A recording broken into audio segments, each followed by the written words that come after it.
चला आपण आज बनवणार आहोत अंडा मसाला। त्याच्यासाठी आपण कांदा बारीक चिरून घ्यायचा। चॉपरमध्ये मी बारीक चॉप करून घेते कांदे। ही रेसिपी अगदी सोपी आहे आणि झटपट होणारी आहे। याच्यासाठी काही जास्त साहित्याची गरज नाही आहे। तेल तापवायचं, त्याच्यात आपण हा बारीक चिरलेला कांदा घालायचा। त्याच्यात अद्रकची पेस्ट घातली आहे आणि हे चांगलं मिक्स करून घ्यायचं। कांदा चांगला परतू द्यायचा। ब्राऊन झाल्यानंतर त्याच्यात टोमॅटो घालायचा, बारीक चिरलेला टोमॅटो घालायचा आणि हा पण चांगला परतून घ्यायचा। त्यानंतर आपले सगळे मसाले, लाल तिखट, हळद, गरम मसाला, धना पावडर हे सगळे मसाले घालायचे आणि परत चांगलं परतून त्याला थोडंसं असं चमच्याच्या ह्याच्याने थोडं स्मॅश करायचं आणि थोडं वाफू द्यायचं।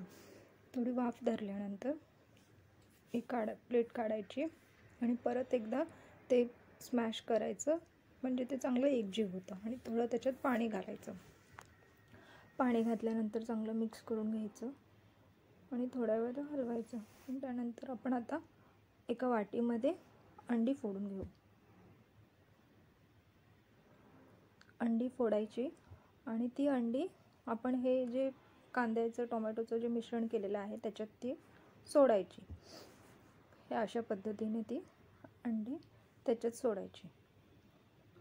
अशी अंडी आपण त्याच्यात सोडल्यानंतर परत त्याला काही हलवायचं नाही। परत झाकण ठेवून त्याला चांगला वाफू द्यायचं।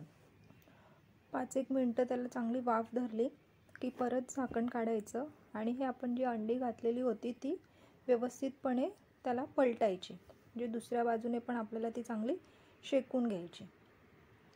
ही पलटून झाली की परत त्याच्यावरती झाकण ठेवून त्याला परत वाफेवर 5 मिनिटं असं ठेवून द्यायचं। बघा, हा आता आपला अंडा मसाला अगदी सोप्या पद्धतीने तयार झाला आहे। एकदा करून पहा, हा फार छान लागतो खायला। कोथिंबीर घालायची वरून। हा बघा, हा रेडी आहे आपला अंडा मसाला खाण्यासाठी चपाती।